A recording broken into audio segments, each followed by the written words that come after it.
everybody at The Kind Faith. It's Jeff. I'm glad you're here. It's another weekend where we get to explore and encounter Jesus in His Word.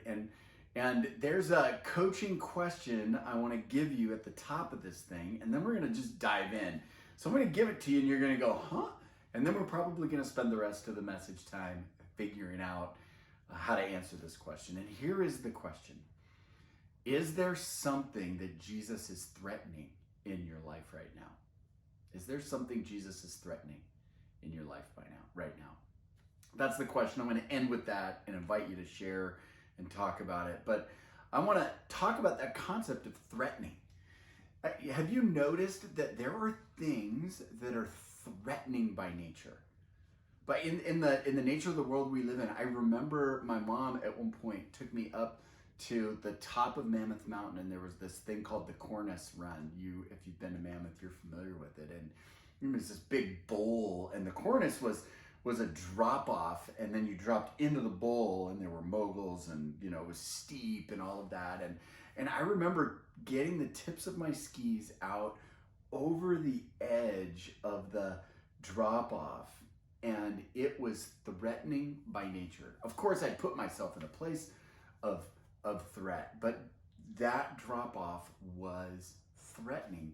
I had a great friend from Africa who I flew out to visit. He'd never left the continent, never been anywhere other than Central Africa. The biggest body of water he'd seen is Lake Malawi.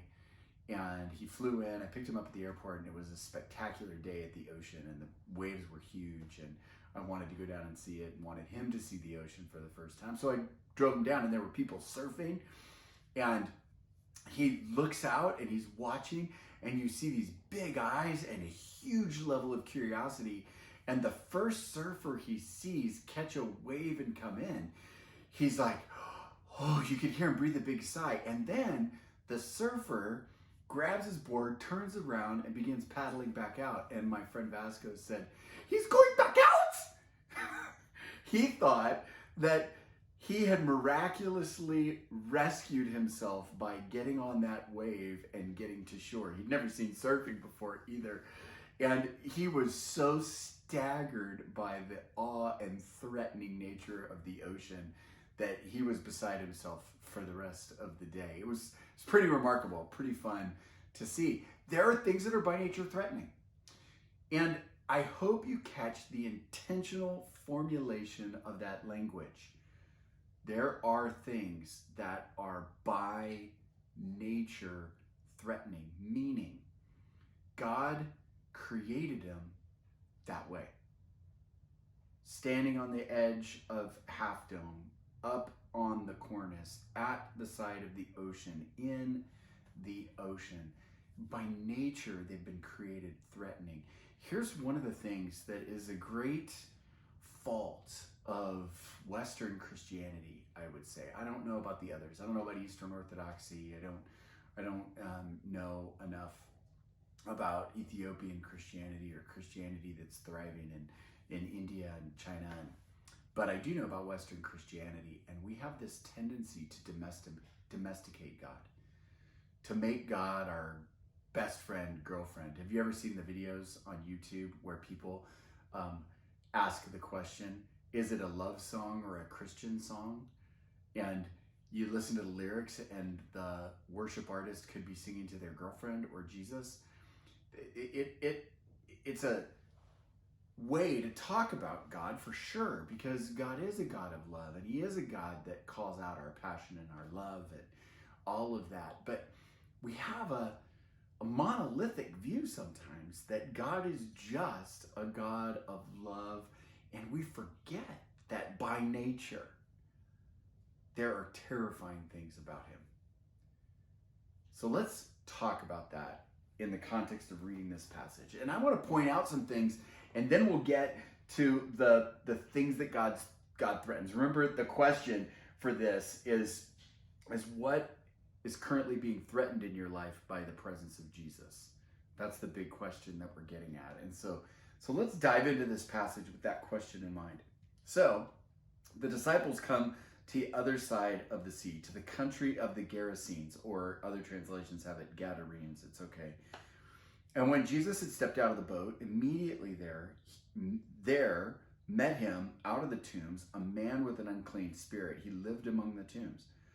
No one could bind him anymore, not even with a chain, for he had often been bound with shackles and chains, and wrenched the chains apart, and he broke the shackles to pieces. No one had the strength to subdue him. I want to make a first observation. The demons that possessed this man gave the man power that he wouldn't otherwise have. Think about that. And maybe take the word demon out and put the words worldly philosophy or worldly way of living or guiles of the world. Put those in the place of the demonic. And they gave the demoniac power he wouldn't have otherwise had. Have you ever looked out at the world and realized there are people, not people of God, people of the world, who have a power that they wouldn't otherwise have? A power to play political systems within your corporation or organization. A power to convince people that even a lie could be true. A power to, there's powers in this world, and I'm not calling everything demonic. I think this is particularly demonic power, but it's power that is not from God. And when we have powers that are not from God, they can give us the illusion, actually they can give us the actual power to accomplish things we couldn't otherwise accomplish without them. In some ways, isn't that why people get so enamored, addicted to substance abuse? Because it gives them a power they couldn't otherwise have. A power maybe to escape, a power to adjust their mood, a power to conquer the fears that they have, a power to just get through the day. And at this point, by the way, you might just have heard, oh, all medication is bad. Please don't hear that. But hear this, that this demonic force in this man gave the man a power he wouldn't otherwise have, to break chains, to become unbound. So we'll keep reading, because that's the first reality. The second one comes as we read on a little bit further. In verse 5, night and day among the tombs and on the mountains, he was always crying out and cutting himself with stones. When he saw Jesus from afar, he ran and fell down before him, and crying out in a loud voice said, "What have you to do with me, Jesus, Son of the Most High God? I adjure you by God, do not torment me." For Jesus was saying, "Come out of the man, you unclean spirit." So a dialogue goes on in just a minute, but I want to point out something else. Think about this man from the perspective of the people in the village. They're going to come into the scene in a moment, but this man never entered the village and did any real harm. Essentially, he created terrifying sounds for the people, which I would imagine after a while, it was obviously annoying and threatening because they came and tried to chain him out of their fear of him. But at some points, it became easy to marginalize that guy. It became easy to marginalize the fear and just have this fear that is there that we're just going to live with. We may try to chain it up.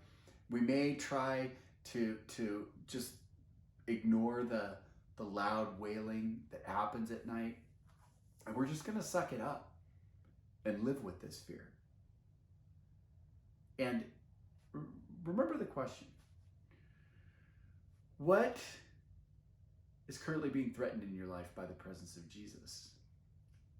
For the man, what was being threatened in his life was demonic power that he would no longer have when Jesus became present with him. He wouldn't be able to do the same things. He's not going to break chains anymore. Isn't that interesting? And not only that, but for the people, the fear that they learned to live with and cohabit with was also threatened. It was going to go away. Now that might seem like a great relief, but we know it's not based on their reaction. So here we go to the last thing that Jesus threatens in the life of these people. In verse 10, he begged him earnestly to send him, and he begged him earnestly not to send them out into the country, meaning the demons being sent out. And in verse 11, now a great herd of pigs was feeding there by the hillside, and he begged him, send me into the pigs, let us enter them. So he gave them permission, and the unclean spirit came out and entered the pigs, and the pigs rushed down and drowned in the sea. And the herdsmen fled and told the city and in the country. And the people came to see what had happened, and they came to Jesus and saw the demon-possessed man who was of one mind, now sitting there clothed in his right mind, and they were afraid. And those who'd seen it described what happened to the demon-possessed man and the pigs, and they begged Jesus to depart from their region. So Jesus conquers this thing, this fear that they had been living with. And interestingly, and it doesn't say this here, and I am reading into the text right here, but they'd become so familiar with the fear, it had become a part of their identity. And they couldn't celebrate what had happened. But the other thing that happens here is not only did Jesus threaten the fear that they had lived with and become comfortable with over the years, but Jesus threatened their source of well-being. They were raising pigs, and pigs were not allowed to be touched by Jews. They were considered unclean, but they were raising them so that they could profit from the Romans who would eat pigs, and they could sell it off to the Romans and make money for their village. And it was how they were making their ends meet. And the presence of Jesus comes and disrupts their ability to make ends meet the way they were making ends meet. Jesus came and completely blew up that plan that they had hatched for their financial well-being. So in one story, you get an incredible reality of Jesus coming and threatening the worldly powers which were being leveraged for their advantage, at least for the man's advantage as he was demon possessed, right? But let's play that out. Have you ever told a little white lie to your boss? Have you ever hedged the numbers? Have you ever told a bit of a story about the reason you were late? Have you ever used a worldly power to affect an outcome of your own desire? I think we do it all the time, and the presence of Jesus threatens that.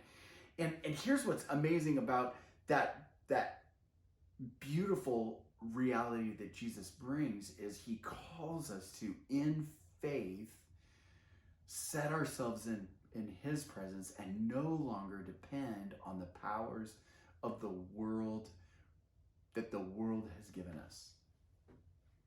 That's the call of Christ. I have experienced this, firsthand so many times, but most recently, I have always had a stable job. And just this year, I've started a business on my own that is not stable, that I have to build every day, that every day I have to figure out, how can I get new clients? That's happening every day. And I've been moved into a place where what I had depended on for my peace and my comfort, which was a stable job, Jesus came and blew up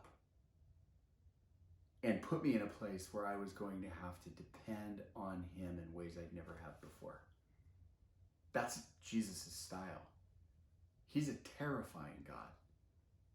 In fact, I say to people all the time who are considering becoming Christians, I say to them, be careful about this decision, because it's going to mess you up. And it really is. People want to sell Christianity and say, oh man, this is great. It's good. Your life is going to be wonderful and full of peace. It is. It will be great and it will be full of peace, but not the way you imagine peace. Not conflict-free, not circumstantial magic where everything goes the way it should go according to your imagination. Not that at all, but God comes and brings a peace beyond all understanding. But what we understand is that all sorts of things are being stirred up in us and happening around us to drive our faith deep. So Jesus terrifies the things we depend on for power that are not of him. And that's what happens in this passage. Do you have something like that you're doing? Are you depending on a power other than him? And he comes in and he terrifies the fear that we've learned to live with. Jesus comes and he plays with that too. I'm not one to be a fan of being a victim, but I want to say that it is very comforting to take a victim mindset, isn't it? It's really comfortable to say that it is someone else's fault. It is very comfortable to blame someone else. And that's a version of living with this fear, to blame all of our fear, this village, on this guy who's screaming in the tombs. And it's a great distraction from the things I really should be dealing with and developing in myself. And Jesus comes and terrifies those places in our life where we've kind of leveraged our fear as a part of our identity, maybe as victims. And then this last piece I think is so amazing, that Jesus he has the conversation with the demons, and he lets the demon legion of demons rush into the pigs, which rush into the sea and die. It's always curious that conversation happens. But Jesus terrifies, he threatens their livelihood, their comfort. So here's the question. What in your life is currently being threatened by the presence of God? Last thing I'll say. Isn't it amazing that it is simply the presence of Jesus that begins to push and cast the demonic out of the man? The man never asked. The man never asked. Did you notice that? He was just found in the presence of God. And this gives such great hope for us. Because if you do have something that you're struggling with that feels like a power that's otherworldly, that is completely overwhelming, it is the presence of God that brings the healing and the hope and the life in it. All you got to do is get yourself near him. Call out his name. And that's what, in the story right before this, the disciples did. They're in the middle of chaos in the ocean, and they call out the name of Jesus and wake him up and get him present and aware and in their circumstance, and things change. And it works the same for this demoniac, although he didn't even cry out. He just found himself in the presence of Jesus. So if we can place ourselves in the presence of Jesus, we'll find ourselves being terrified, but it's all good, because we'll let go of our dependence on worldly powers. We'll let go of the ways we hold on to our fears and live in victimhood, and we will let go of our dependence on worldly resources, and we'll find ourselves clinging at the feet of Jesus. And here's how the story ends. Jesus sends the demoniac back into the village to testify. And that's how our story goes too. Jesus terrifies the demons of our life, the ways we depend on worldly power, calls us to faith. We find ourselves worshiping at his feet, and then he says, go to the village. That's how the whole passage ends. It says, so he went out and proclaimed that the people should repent. So he went out and proclaimed that the people should repent. What a powerful reality and hope-filled call, right? And purpose-giving life that Jesus invites us into, even as by nature he terrifies. So let's be terrified. Let's put ourselves in the presence of Jesus. Thanks. Have a great rest of your week, and God bless you.